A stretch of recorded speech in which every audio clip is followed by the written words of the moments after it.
Hi, this is Igor Smirnov from Remote Chess Academy. In this series of videos, we will observe the greatest chess moves played in 2014. Most importantly, we're going to find out how those top grandmasters find such brilliant moves and how you can do the same in your own games.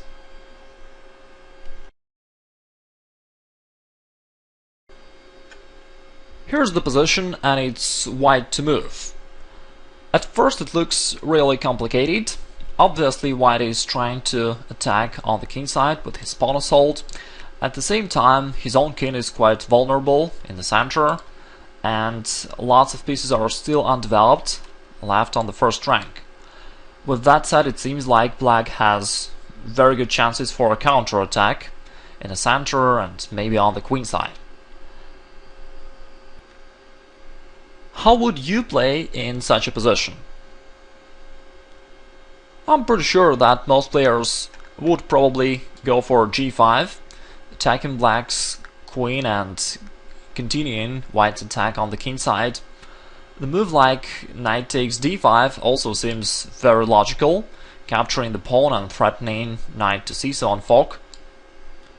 Maybe there are a few other logical moves that white can play, but most probably you have considered one of these two moves, and I'm pretty sure that 99% of players would play one of these two.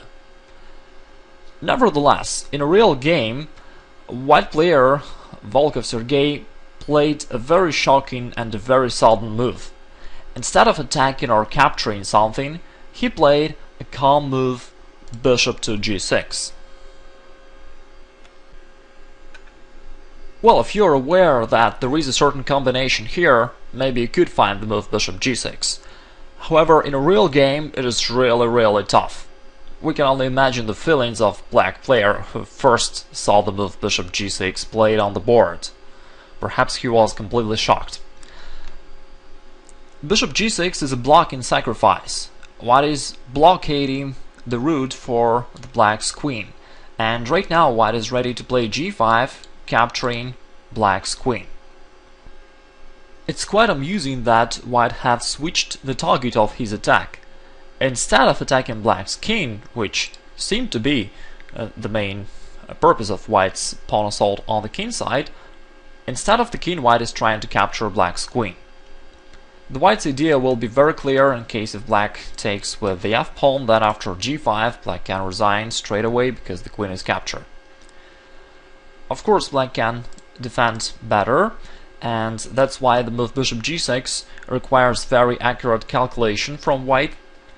In the actual game, black played h takes g6, which is certainly better. The game continued with g5 and queen to h7. Now white should play h5. In general, the white's purpose is still the same. First of all, after h takes g6, white is still going to attack and to capture black's queen. In addition to that, white is opening the h-file, which can help him to reach black's monarch as well. The most obvious move for black, g takes h5, will be met by rook takes h5. Now the only escape square is f5. The black's queen was released and white should play very accurately. The best move is queen to h4, preparing the very simple mate, rook to h8. The best defense for black is to try to escape with king to f8. After that, white continues with g6, attacking the black's queen and most importantly taking control over the e7 square, which black intended to use to run away with his king. Now white is winning because after queen f6, white has the forcing variation rook h8 check, king to e7, and knight takes d5, forking the black's king and queen. It's pretty funny that ultimately, once again, black lost the game not because of the weakness of his king, but because he lost his queen.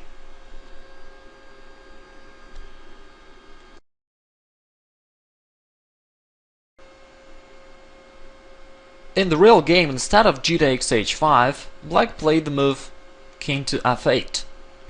Indeed, it saves black's queen. After h takes g6, black can hide the queen with queen to g8. Nevertheless, his position is so depressed, with all the pieces dozing on the last rank, that it's pretty easy for white to develop his attack. Perhaps there are different ways for white to do so. In the game he played queen g3, taking aim at the d6 square, which white can potentially jump in the future. In addition to that, white is still attacking black's pawn onto d5. Black tried to protect it with bishop b7, but it didn't help. White still can capture the pawn, which he did in the game.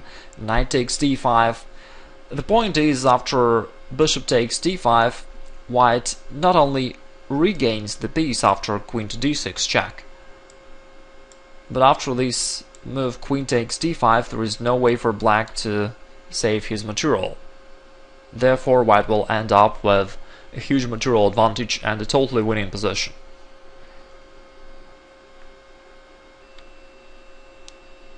In the actual game, black played another move instead of bishop d5, but anyway, he lost pretty soon without any counter chances. White is still threatening queen to d6 check, and also he's going to play knight c7, capturing one of black's rooks, which happened in the game. That's why we will not observe the game until the end. If you wish to see the whole game, you can find the link below the video.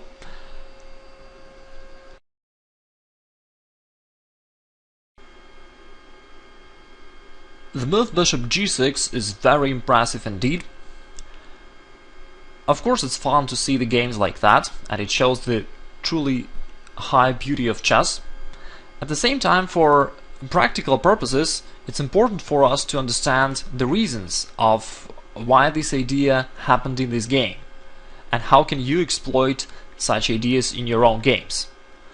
That's why let's take a few steps back and see how the game began.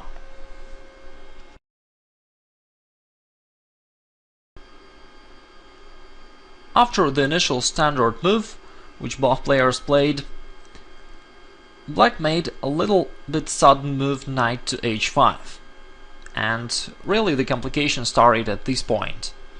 With this move, black is preparing queen h4 check, which may lead to some troubles for white. White played knight to e2, and after rook e8, white made another little bit provoking move g4. It allows queen to h4 check, which black really played. Now let's have a closer look at this position and try to understand what's going on here. First of all, obviously the white's king will be situated in the center on a d2. At first glance it looks really bad for white. However, you need to know one very important rule.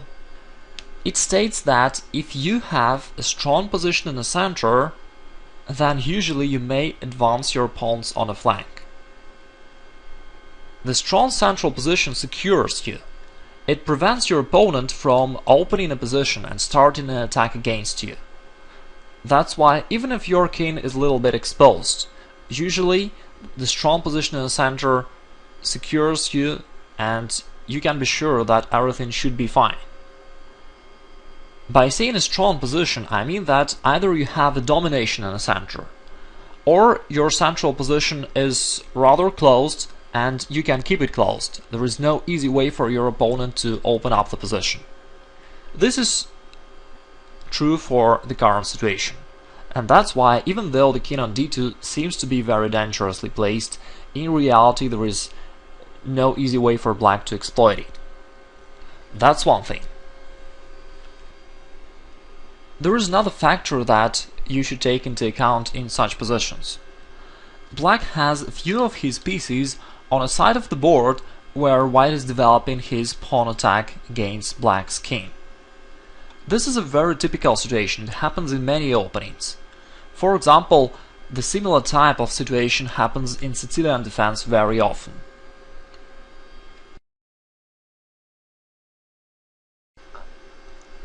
Here is a very common position of Sicilian defense. In the future, most likely black will castle kingside, and there will be a position with opposite side castles. Again, it happens very often in various openings. Now, what if black plays b4?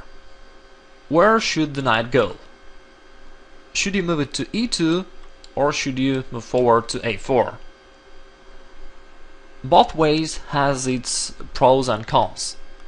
If you go with the knight to e2, then in the future your opponent will be able to advance his pawns quickly and to start his attack there. In the particular position, it also gives black a chance to play knight to c4, attacking your bishop and your queenside position.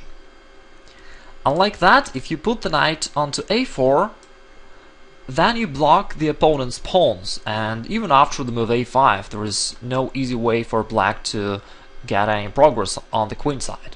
This is a positive side for white. Of course, there is a negative side of this coin as well. The negative side is that your knight is on the edge of the board, and it has not so many prospects of where to go to in the future. In some variations, this knight can even be trapped.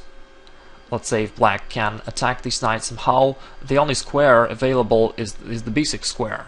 But black can try to take control over the square, let's say with rook b8, and after that attack the white's knight with queen c6, or with bishop to d7 in the future, or with any other way to attack this knight. If this really happens, if black starts attacking white's knight onto a4, then first of all this knight can be trapped, because it's on the edge of the board. And secondly, even if the knight is not trapped, it will give a lot of extra tempos for black, because black will be expanding on the queen side while attacking the white's knight and while forcing white to waste time on making defensive moves backward.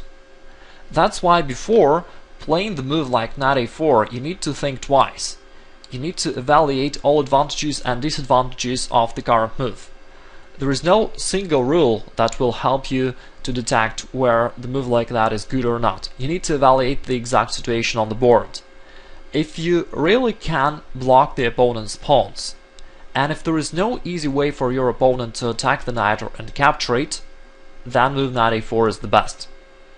At the same time, if you see a certain real danger for the knight there, then you have to be more careful and play the knight backward. In the particular situation we have on the board, the move knight a4 is good because white already secured this knight with his queen and bishop onto this diagonal, letting the knight play onto b6 anytime when there is a need for it. Well, currently the knight is preventing black from attacking on the queen side. This is a general idea that you can remember and use in such situations. Now let's come back to the main game we analyzed in this lesson.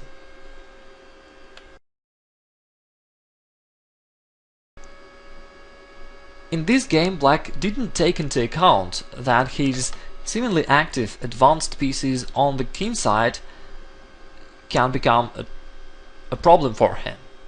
These pieces can either be captured or can give white some extra tempos for his attack. Both scenarios were realized in the current game. Currently we already can see that white gained some extra tempo because black has to waste time on moving his knight. After that, white played queen e1, offering an exchange, but black was optimistic. He thought that he should continue an attack of white's king, so he played queen to h6. After knight f4, black played c5, bishop d3, b6.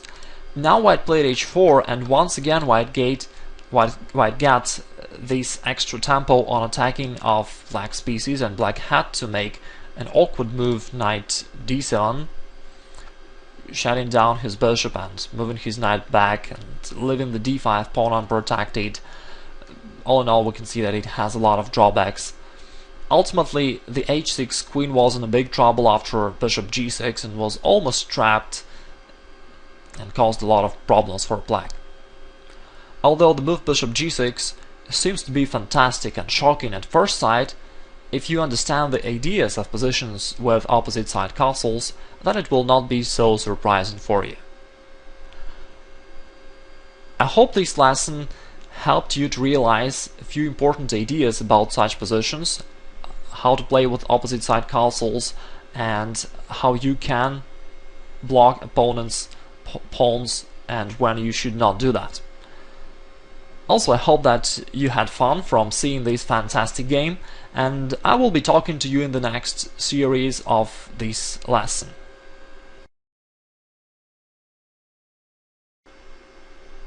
Once again, if you want to see the whole game used for this video, you can download it using the link below the video. If you have any questions or comments, you're welcome to write them in the comments area below. I will appreciate it a lot. Thanks for watching and talk to you soon.